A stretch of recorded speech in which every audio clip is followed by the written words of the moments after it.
Welcome. Good morning to the faithful viewers of Bree TV. We have a very special guest today, fresh out of her recently made consecration on December 12th. We have Briana Santiago, originally from San Antonio, and we're talking to her live in an exclusive interview from Rome, Italy. Say hello, Briana. Hi, everyone. Thanks for joining. My name is Mary Grace, and I am a consecrated lay woman in the Apostles of the Interior Life consecrated lay branch. And I had an idea last night. I really wanted to hear about Briana's consecration. I was so excited. I was with the millions of viewers that watched her consecration and was so excited and so really, truly pleased to be with her on her event. But then I kept thinking, what was behind the scenes? What was going on? I really wanted to know. So I messaged Briana and I said, what happened? Tell me what's going on. I want to know. And so that's why we're here today. She was so happy to be able to be with all of us today to share her news for a special event. So let's just get into the questions. Sounds good? Sounds great. Okay, great. So your viewers want to know, why now? We are in a pandemic. Why now? Why? What is and I want to also go back later on into some other questions, but we'll do a little bit of out of order. But tell me, why specifically? Why now? In the middle of COVID? Sure. So that's a great question. The date for my consecration was discerned, and then revealed, I suppose, to me before the pandemic.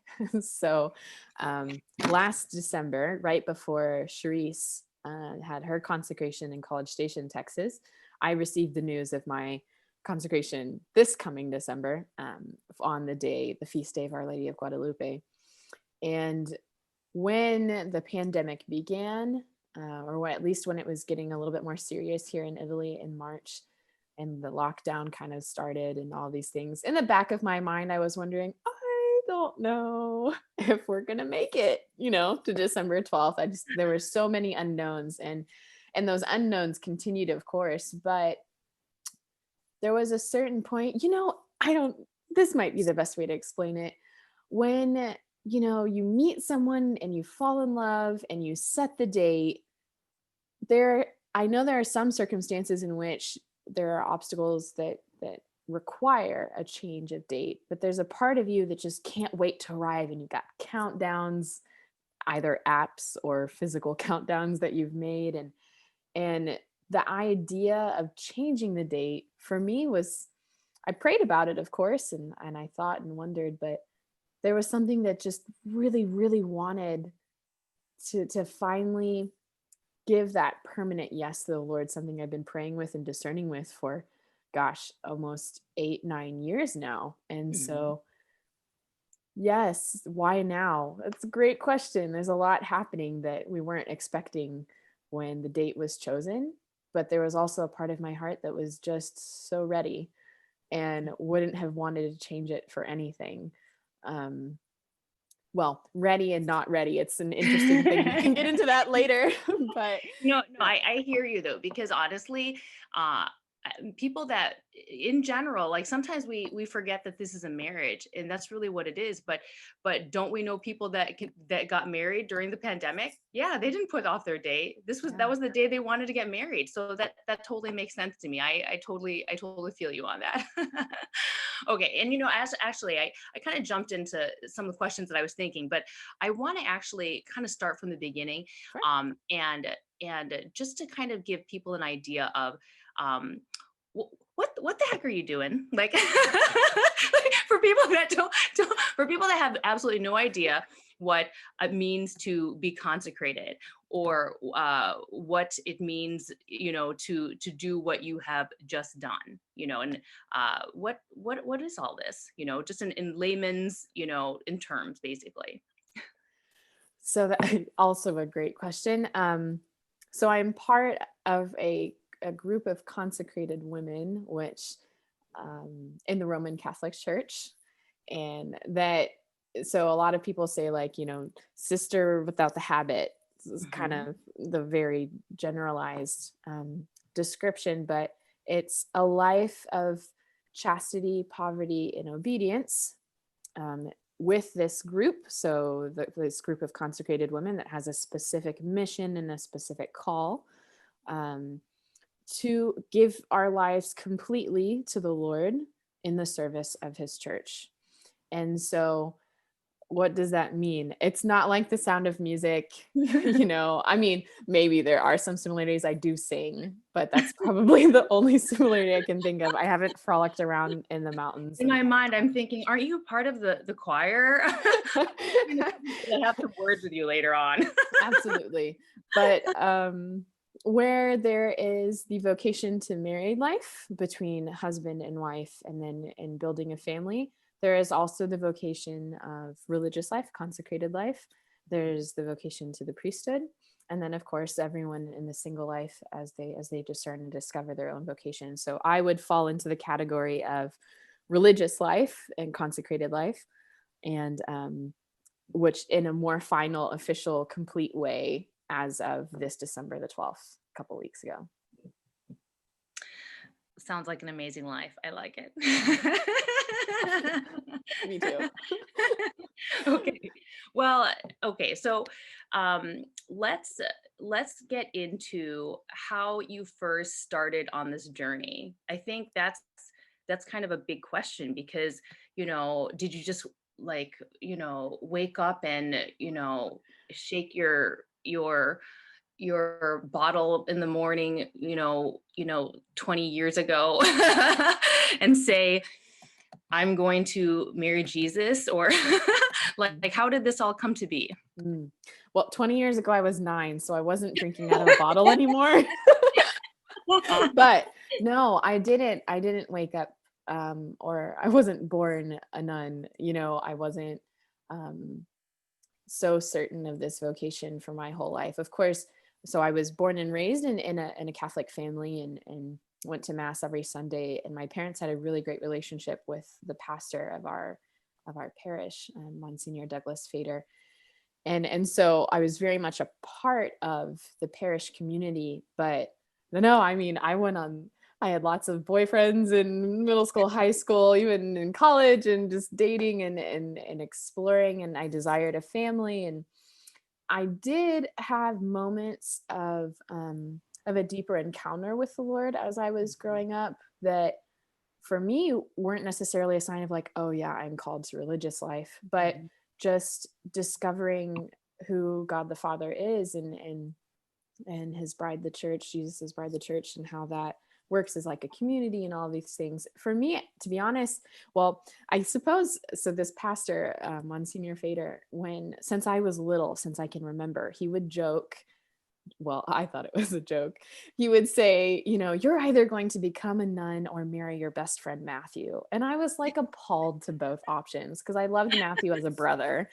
And I just knew absolutely nothing about religious life, aside from The Sound of Music or Sister Act, or the sweet little nuns that we would visit in the nursing home in San Antonio, that would offer me candies and bananas. And so um, my journey, I suppose, um, with my own vocation, started in college when I was at Texas A&M University, and very Mhm. much involved in St. Mary's Catholic Center, just getting to know different religious and priests and things, and praying and spiritual direction, and lots of journeying that I discover then. So no, I wasn't one of those who woke up one day and said, I'm going to be a sister when I grow up. Okay, okay. Good to know. Very good to Mm. know. So then you went to college, and then how did this idea come to fruition? Well, my freshman year at Texas A&M, I Mhm. met the sisters because there was an evening of music, and to gather people who wanted to be a part of mass, music at the masses and things. Mhm. And I went for the free food, and also because I wanted to be part of the That choir. always gets me too. And at a certain point, they're like, "Guys, we have a surprise for you. We have Italian sisters, woohoo!" And these three apostles come out, and I was like, "Oh, these are okay." And You they had start. studied They Italian, right? I hadn't started yet. Oh, okay, but you wanted to. I wanted to, and I see them and they sing this beautiful Italian song with like three-part harmonies, and I was totally taken by the music. And so I approached them after a couple of months of being shy about it, I suppose, and started spiritual direction actually with Sister Raffaella. Mhm. And I like her. yeah, and it was perhaps in meeting with her and learning how to pray really and have a daily prayer life, starting to go to daily mass and other things, that while I was at the mass, and there was a part of me that just never wanted to leave, and Mhm. I thought that was kind of strange. And then I started doing holy hours and weekly, and then even kind of not daily but almost I was wanting to, and in time, just meeting different religious and seeing how much joy they had and how much love they had to share Mhm. with the world and the church, and all of that. There was something about that that really attracted me, especially in how the apostles in the interior life did what they do. And Mhm. that's, I think, when I started asking more questions. And then I did a nun run, which is Mhm. not a 5K, but it was a group of 9 of us that took an 11-day trip, and visited 9 different convents, Mhm. just to kind of get to know and see and learn, and that was also a really big thing for me. And I discerned with 2 different communities, and then started my journey with the apostles a year after I graduated from A&M. So in 2014 I started formation. That's great. You know, I had a thought just now. Tell me about your first date with Jesus. However that like in your mind, like it translates to. But I was like, I want to know about Okay. Hannah's first date with Jesus. It's actually kind of embarrassing and wonderful, but I was on a retreat. It was in high school, and there was we had Life Team, the Edge and Life Team ministries at my parish, and I would go on these retreats because I would do the music for them, and then of course I loved participating. But it was either the first or the second retreat experience. I don't have a memory of having experienced Eucharistic adoration before then. Mhm. And so I was, how old would I have been? 15 Mhm. ish, 14, 15. I'm not really sure. And they tell us that we're going to have a time of prayer after dinner. And I didn't have to play music for it. I was like, great. Okay. And they bring us into the hall where we had been eating Mhm. previously. And there are carpets, little square carpets on the ground. I was like, well, that's strange.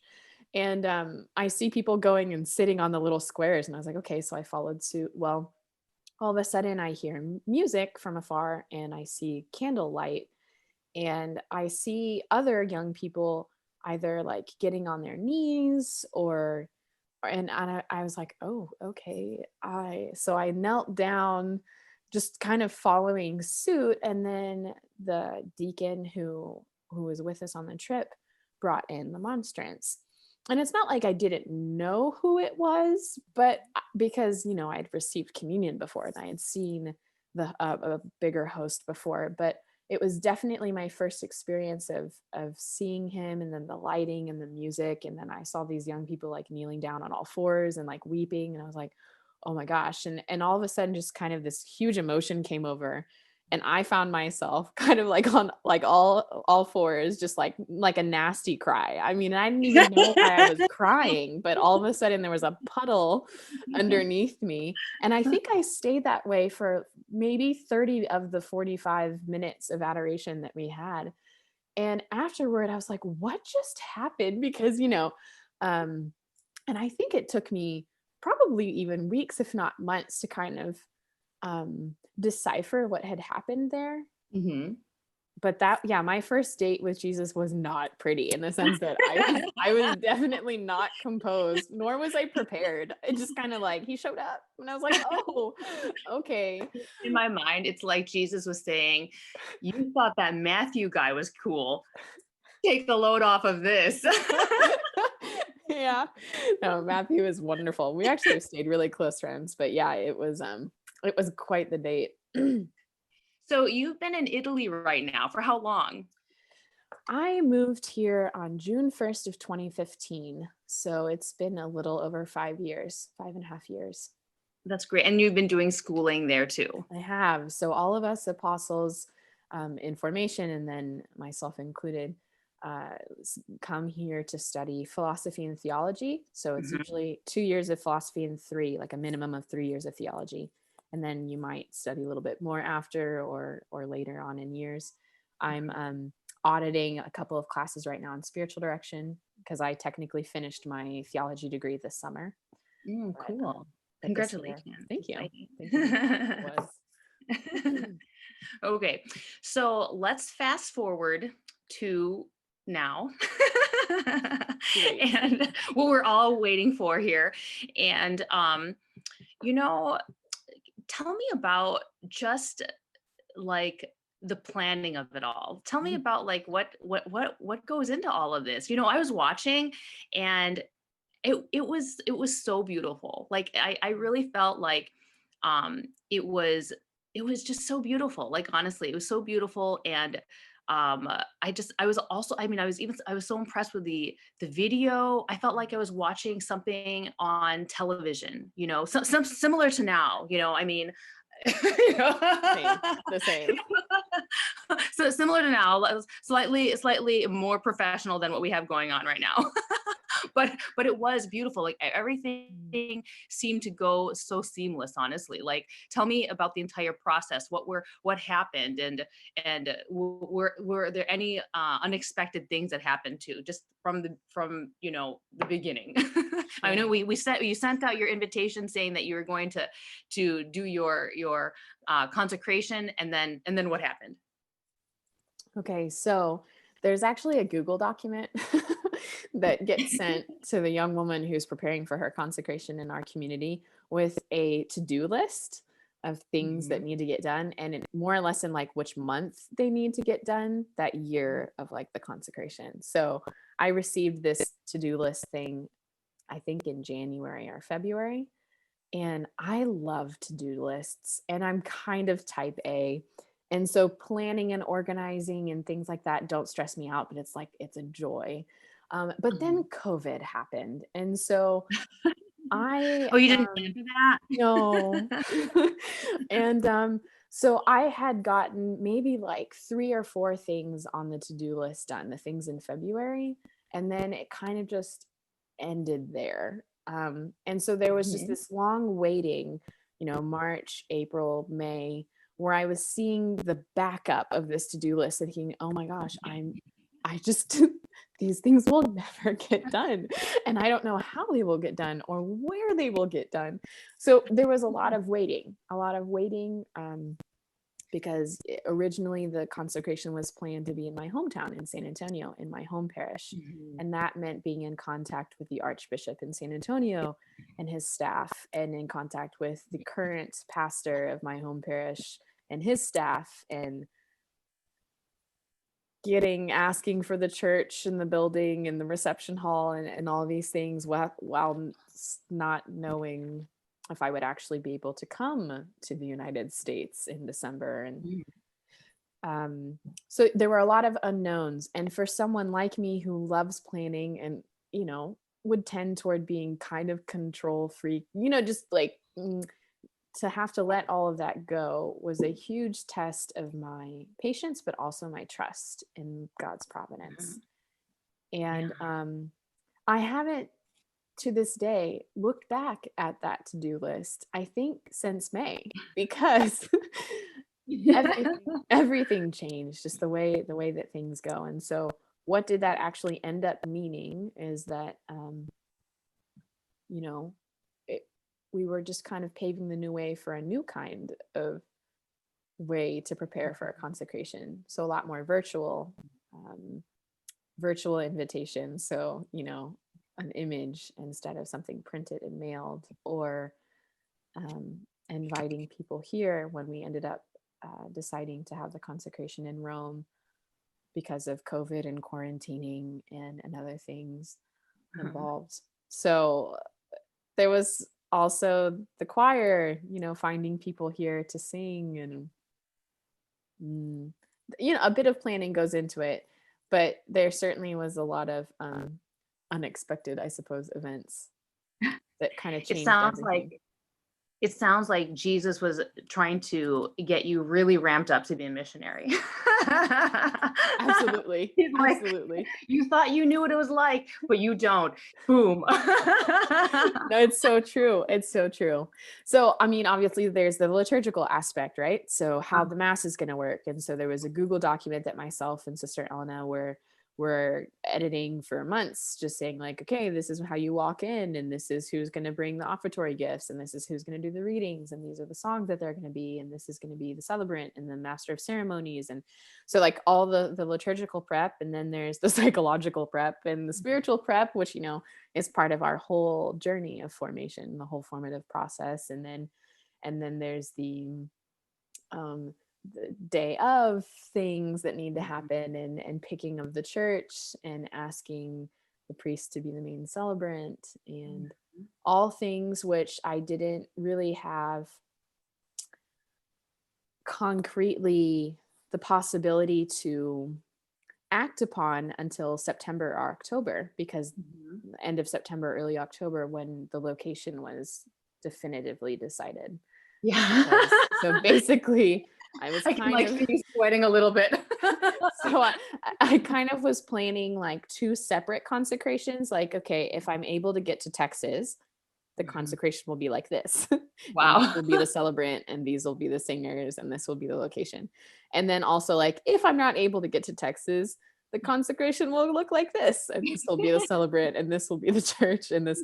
And it wasn't until really the beginning of October that then, having that concretely decided, I was able um, to act. That's so great. That's so in my mind, I see Jesus kind of like looking at you and being like, I got this. It's gonna, you Oh yes, know. oh yes, there he, was a he lot of definitely that. got it. That it was really beautiful. So tell me like about this is kind of a this is kind of a secular question, but I just kept thinking, I just loved your dress and I loved the blue, and I just thought, is there a meaning? There's got to be a meaning. Like, what is there a meaning? What's happening?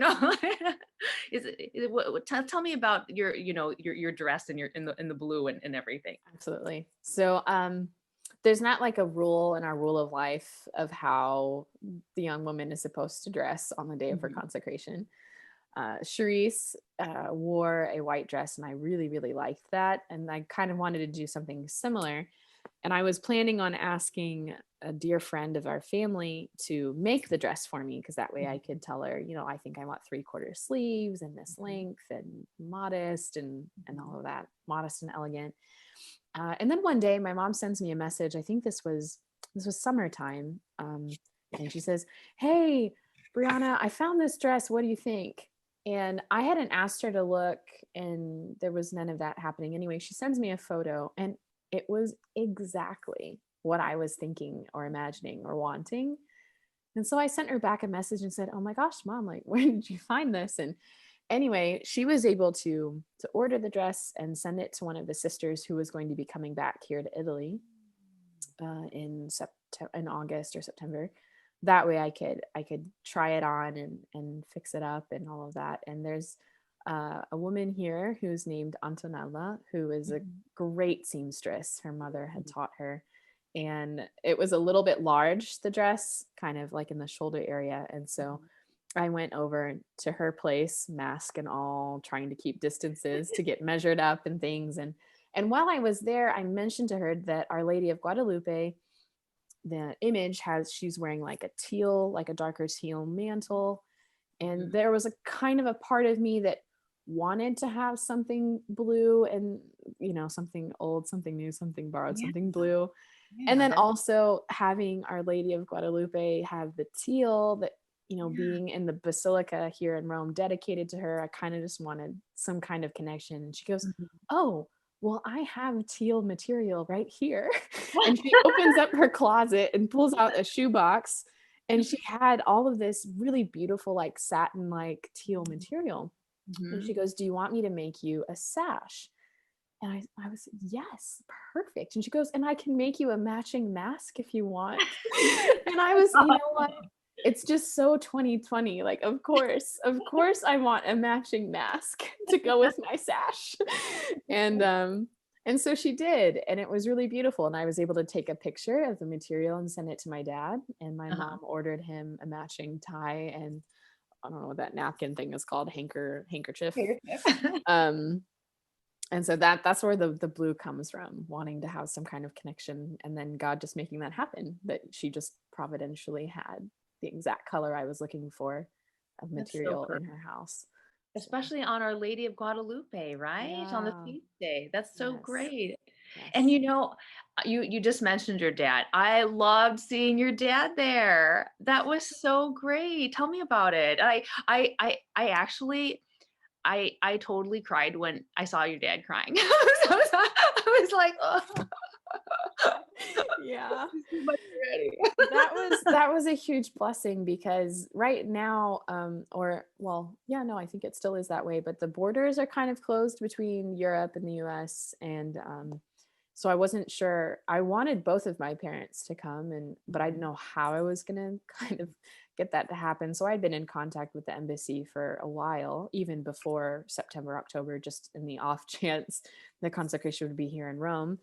And we were in contact with the consulate, the Italian American consulate in Houston. And it's because I'm a resident here in Rome, it seemed like my relatives, direct relatives, would be able to travel with a ton of documents stating that they were actually relatives of mine, etc. And so the plan was that both of my parents would come, just kind of as a representation of my family and other things. But then my grandmother wasn't feeling super great, my maternal grandmother, and she's staying with my parents now. And so my mother decided it was most prudent for her to stay back home. Yeah. And I was kind of thinking dad would also say the same, but I called him the evening my mother had communicated this to me and asked what he wanted, and he said, "Briana, I really want to walk you down the aisle." And Mm. I didn't tell him beforehand because, or maybe I had, but in that moment I didn't tell him, but that's exactly what I was wanting and hoping for, but I didn't want to condition him, and I wanted Yeah. him to be free to decide. And Mhm. so he got the plane trip thing planned thanks to a really great friend of mine from high school who helped him organize that and who works for United. And um, he did quarantine by himself and here in Italy, and then was there present. And it was a huge gift to be able to have at least one person to kind of represent my family in Mhm. Texas and all that here with That's us. so So awesome. I'm so mhm. glad. So tell me, like, what were the some of the were there any unexpected things that happened or any obstacles that kind of came up along the way? Oh, lots. um, I think unexpected things, also a really unexpected but beautiful thing that happened was I was told by the master of ceremonies, a great friend of ours, seminarian of the Legionaries of Christ, Brother Dane, that the procession at the beginning of the mass would work as such that there would be seminarian with incense, and then the seminarian with the cross, and then the deacon, and then my father and I, followed by all of the concelebrants, and then the main celebrant. So we're lined up, music starts. I see the incense seminarian and the cross seminarian going, and I see the deacon, and I'm like, all right, it's my turn. So we go around the little like table thing and we start walking. And I see the priests start going, and I'm thinking, no, no, wait a minute. Like, you're supposed to be behind me. But then I was like, you know what? It doesn't really matter. Just go, Brianna. Like, you need to start walking. And you know what? It was exceptionally beautiful because they escorted me. It Mhm. was it was just so, even like liturgically exceptional, because the ecclesial reality of being preceded by these seminarians and a deacon, and then escorted by these priest friends of the community, and arm in arm with my father, being followed Mhm. by the main celebrant, all being to bring me to the altar of sacrifice into my future spouse. I mean, there was everything in me to not just completely lose it then. I was like, it's the beginning of mass, Briana. Like, if you lose it now, you will never recover. Well, um, just you describing it, I got chills. yeah, it still gives me chills. It was so, so beautiful. I mean, I just felt so um led and welcomed and guided by the church. And, in a church full of people that I love, and who have been a part of my journey in some way here in Italy, and then with these priests walking alongside my father and um, I think that was something that it was a surprise, but it was a gift. It was a huge gift.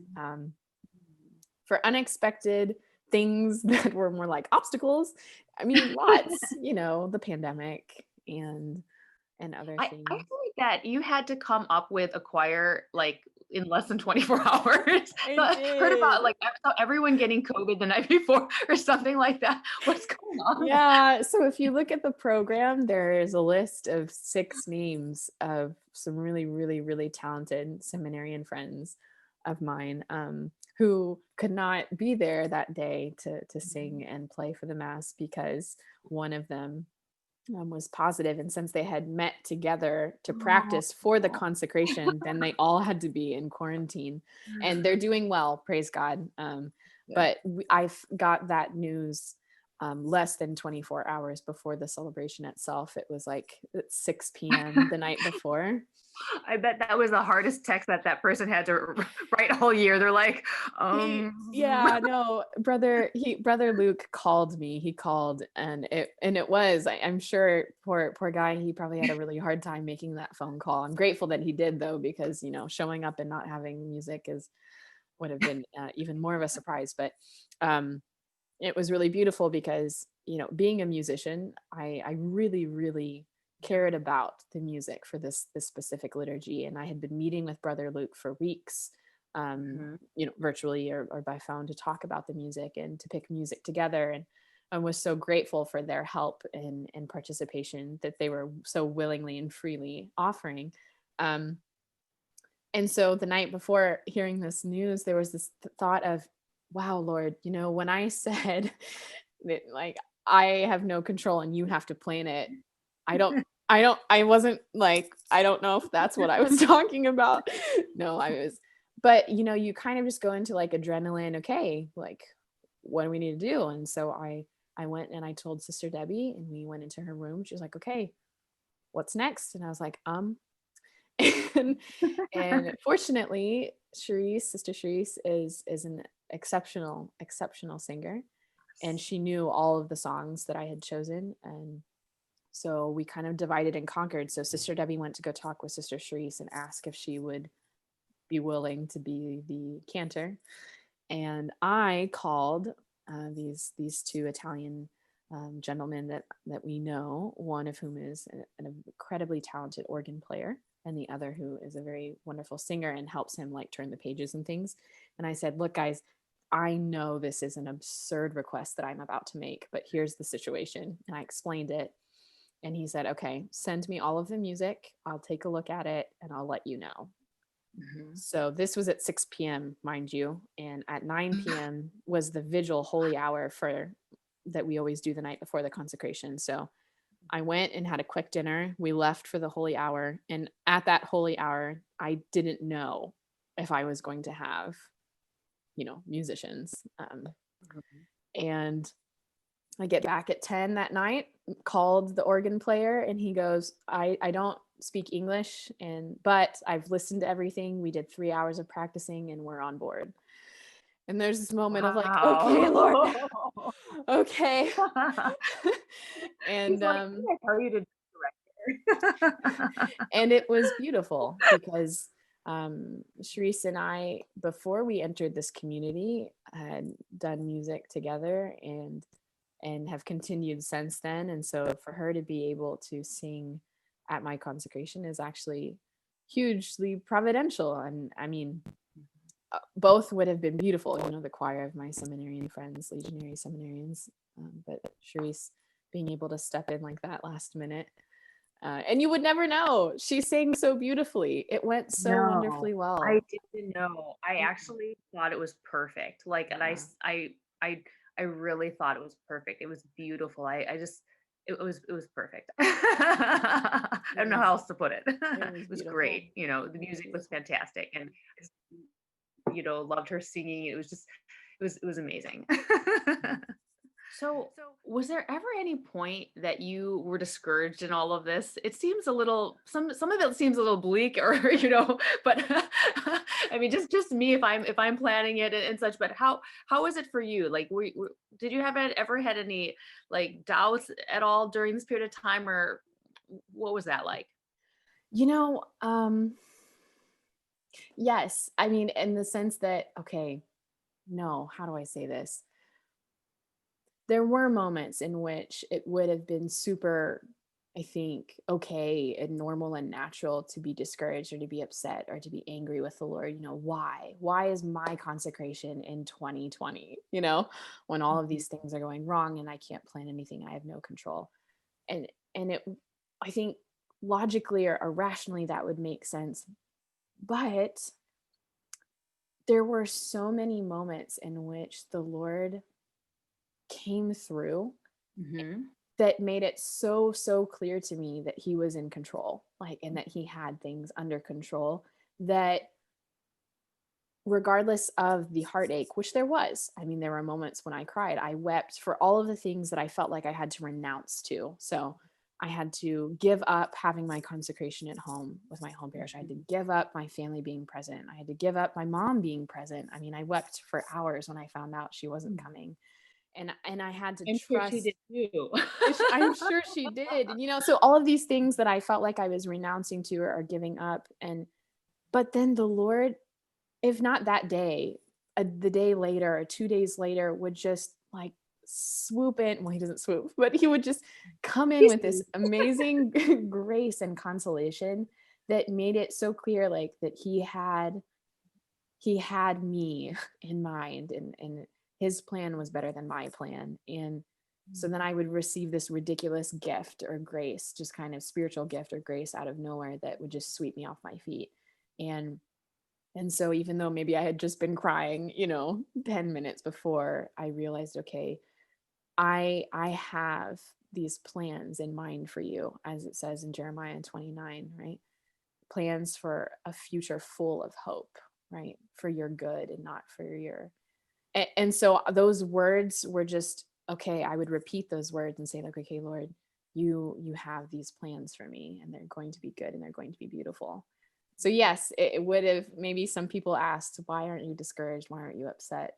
I think that's why, because the Lord is faithful, and he allowed my sadness, and he allowed my moments of confusion and things, but then he showed up, and he Yeah, continues to do so. that's that's real TV, Brie TV. Real Brie TV, Real all of it. TV. So one of the things that I also frequently see at consecrations is a holy card. Um, Tell me about. Do you have a holy card? Ignore because I, we couldn't go. In I my mind, do. I want to know I about don't a know if holy this is going to card. be backwards, but I can show it to you. Oh, So that's this so is the cool. front, and this is the back.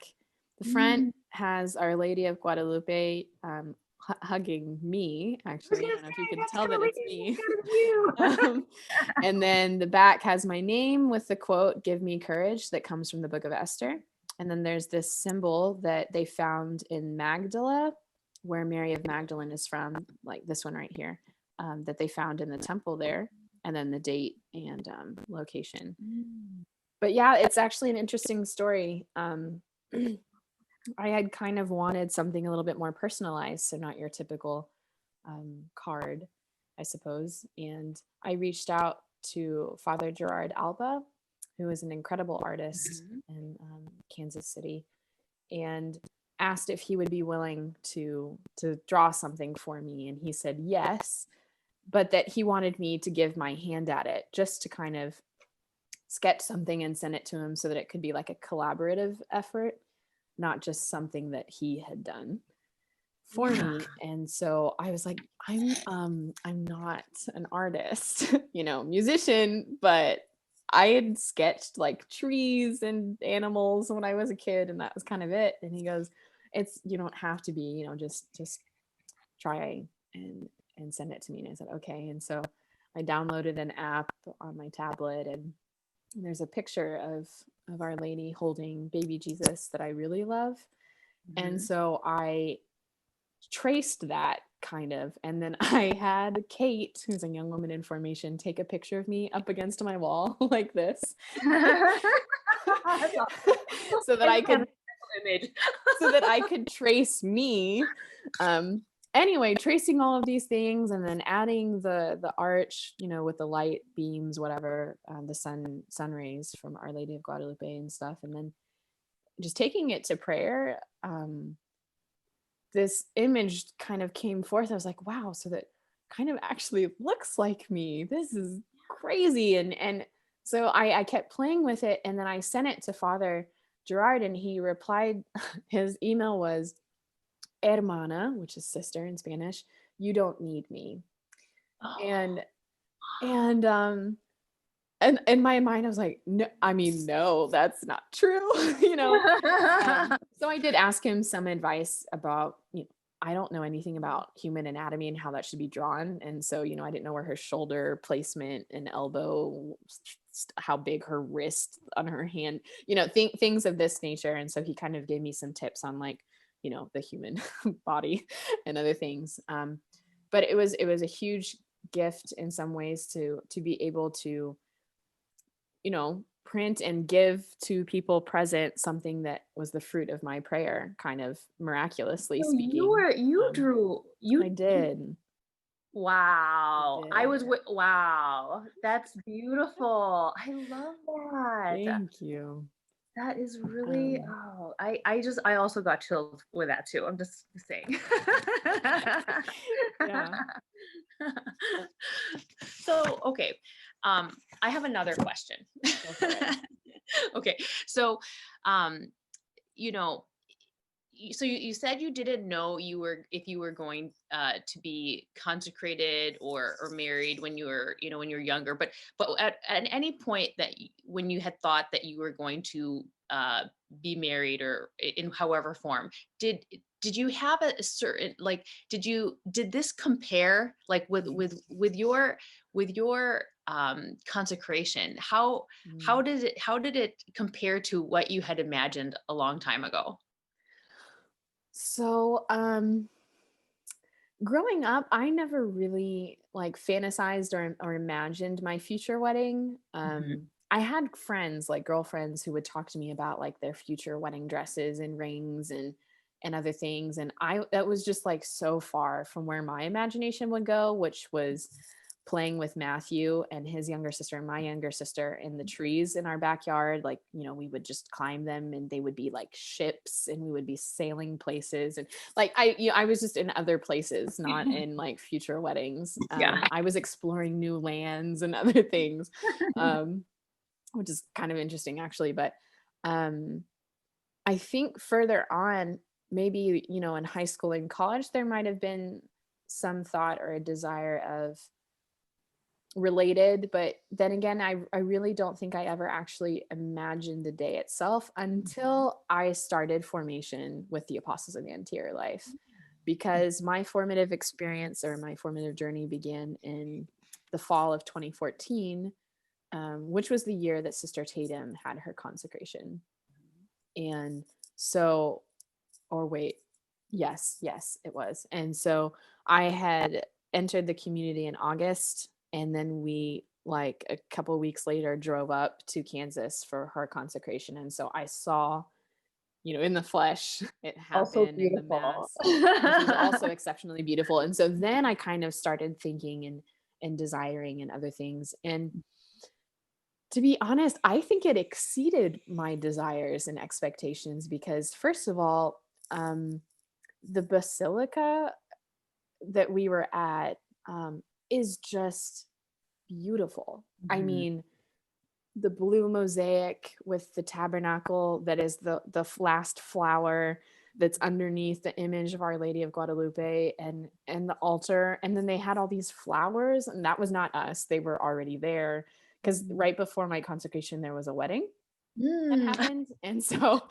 and so in that parish, and so they left the white and blue flowers there after the wedding. So there were the poinsettias and then these white and blue flowers that were the same blue that was in the mosaic. And then I have, the blue candle that Sister Charisse had ordered for me to bring up to the altar. So there was all of this, like, I mean, it was way, way better than anything I could have planned or imagined. Yeah. And Mhm. so I don't know if that answered your question, but Yeah. I think the Lord exceeded my expectations by far. So how about uh l- like tell us all what what did what did making your consecration mean to you? Like now that it's during the time, and you've had some days and such, a couple weeks to think about it. Tell me at that time and now, like, how what has it all meant to for all of this to come together, and for just how does it sit on your heart, like what does it feel like? Walk us through it. I mean, I think it's probably gonna take me a long time You're to limited to unpack 30 all of it. words. Just all of the graces and things. I think what I can speak to now from what I've been able to gather these last, 2 weeks, I suppose it's been, is just that, this is the day that since I just started discerning this vocation, that I've been looking forward to this moment of saying yes and it meaning like forever. So not Mhm. just saying yes tentatively or yes, I think this is what you're calling me to, um, or yes and no, like I'm not really sure if this is what I want. Going from all of these different yeses, these that had been said over time, to this yes, Lord, I'm yours. Mhm. Um, and even if I don't feel ready, or because I'm not perfect, because I won't ever be, or even if I'm terrified of like what it means to be faithful, truly faithful to him who is the perfect and all-knowing and all-powerful God. And even though that exists because I'm human, the being able to arrive to that day knowing even more deeply what my weaknesses and limitations and sins are, to Mhm. say yes and to be welcomed by him and by the community and by the church, therefore, um it's exceptional. And I don't know if exceptional is even the right word. It's otherworldly, it's amazing. I don't feel worthy. Um it's so, so, so beautiful and terrifying at the same time, and just wonderful, um and humbling, Mhm. so humbling. And yet I think if I look back over these last 6.5 years of formation, and then the 3.5, 4 years of discernment before that, if I look at all of this time, I wouldn't trade any of it. I wouldn't change any of it. I don't regret a single tear or heartache um, or obstacle overcome, any of that, because it's made me who I am and who I was in that moment at 4:30 p.m. Rome time on December the 12th, to be able to say, um, yes, I'm yours, and to hear the church say back, amen. The great amen. Someone asked, the master of ceremonies asked Sister Elena the day before when we were having the practice, like, okay, well, at what moment liturgically is she consecrated? And in my mind, I'm thinking, oh, after I finish reading the formula. Nope. The formula is read, and then the priest, the celebrant, says a prayer, And then everyone says amen. And it's when everyone, church, celebrant, myself, says amen, that and I was standing there the day before going, wow, I didn't know, and how beautiful it was. And so when that amen happened, like, there's, all the goosebumps. May it be done according to your word, amen. Yeah. That's So beautiful. That's so beautiful. That almost seems like a somehow like an unexpected grace or so. Was there anything that you haven't said that you wanted to let us know about in terms of other graces that you experienced, and it already sounds like you had so many in my mind, but just in case I didn't mention something that you wanted to share. yeah, actually there's one thing that comes to mind that's funny, but also a grace in some ways. But in our rule of life, apostles, whatever, there's nothing written about an external sign, right? So nothing that says that we have to wear a crucifix, or nothing that says that we have to wear a ring or anything like that. But I had seen several of the apostles already consecrated that had like a rosary ring, and I really liked that. One, also because at least there would be something on my hand that would maybe show people when I was out and about, like, I'm taken, even if, during formation it wasn't necessarily finalized or anything like that. But that being said, my aunt had given me a rosary ring when I entered formation. So in 2014, this little guy right here. And I've been Mm. wearing this the last, 6 something years. And so there was a part of me that kind of wanted something that would signify the difference that this day, my consecration day, would bring, since I've already kind of been wearing this ring, my whole formative experience. But then with the whole, chastity, poverty, obedience thing, I didn't necessarily want to spend a lot on another ring. And so my dad was here in Rome, and I was kind of showing him around. And the day before the consecration, the 11th, there was an open air market right outside of where he was staying. And so we were just kind of walking around the market, and he was getting some things for family members at home. And he turns and he goes, "Oh, do you want something? I didn't ask." you know um and I was like, "Well, Dad, I was kind of playing with this idea of getting like a wedding band, but I don't really want to spend a whole lot on it." And he was like, "Oh, I mean, we can budget that," and all of that. And we're walking, and as we're talking about this, we passed by a stand in this open air market with what looks kind of like play jewelry, just like the big colorful things, all of the things. And I was like, "Why don't we just ask this gentleman if they have anything that's, silver?" And he indicates this big plastic bin basket thing that's just filled with different rings. "Oh yeah, all of that over there is silver. It just needs to be washed." And I'm thinking, "Oh, this looks like silver."